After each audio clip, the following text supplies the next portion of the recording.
সর্বশেষ যে জুলাই বিপ্লব, সেখানে আমাদের 40,000 ভাই বোনকে সে কাজী করেছে, আমাদের 2,000 ভাই বোনকে শহীদ করেছে।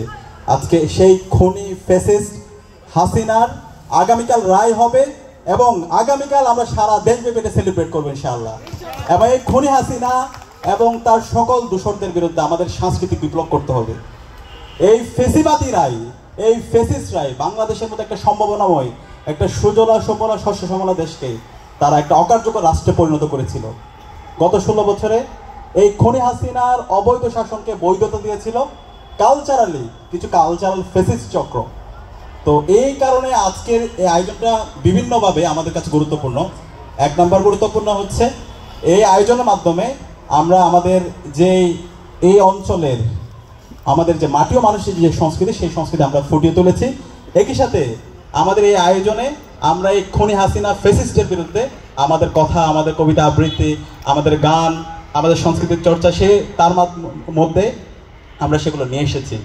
তো আমি অনুরোধ করব, এখানে চারুকলা বিভাগ আমাদের সাথে কাজ করেছে, ডাকসু কাজ করছে, বিপ্লবী সাংস্কৃতিক ঐক্য কাজ করছে। আমাদের সবাইকে এই সাংস্কৃতিক বিপ্লবের জন্য আমাদের কাজ করতে হবে। বাংলাদেশে এখনও এই খুনি হাসিনার দোসররা তারা রাজনৈতিকভাবে হারছে, কিন্তু কালচারাল ফেসিস্টরা তারা এখন পর্যন্ত বিভিন্ন জায়গায় ষড়যন্ত্র এবং চক্রান্ত করছে।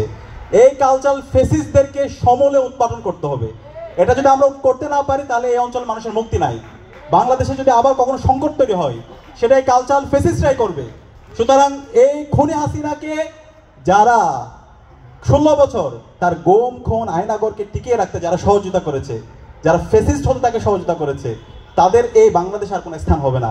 খুনি হাসিনার তো কালকেই রায় হয়ে যাবে ইনশাআল্লাহ, এবং তার ফাঁসি এই স্বাধীন বাংলাদেশে হবে ইনশাআল্লাহ।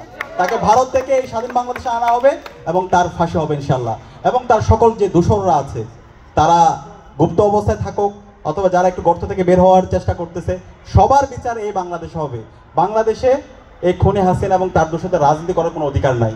বাংলাদেশে খুনি হাসিনা এবং তার দোসররা এবং তাদের যে দল, নিষিদ্ধ ঘোষিত আওয়ামী লীগ, ছাত্রলীগ, যুবলীগ, এরা হলো রাজনৈতিক দল, এরা হলো সন্ত্রাসী সংগঠন, এরা এই দেশের স্বাধীনতা সার্বভৌমত্বের জন্য হুমকি।